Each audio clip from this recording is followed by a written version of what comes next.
Lapor, apel, kesiapan launching. Tim Petrok 19, Polresta Banda Aceh, siap!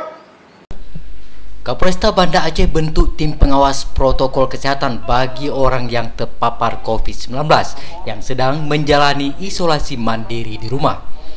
Tim pengawas ini langsung melakukan patroli ke rumah-rumah warga yang diisolasi mandiri untuk memastikan pasien COVID-19 tersebut menjalankan isolasi sesuai dengan protokol kesehatan.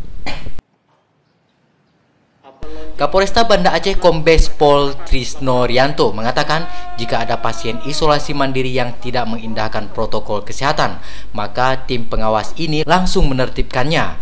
Tim ini dibentuk agar orang yang tidak terjangkit virus COVID-19 tidak melakukan kontak dengan warga lainnya.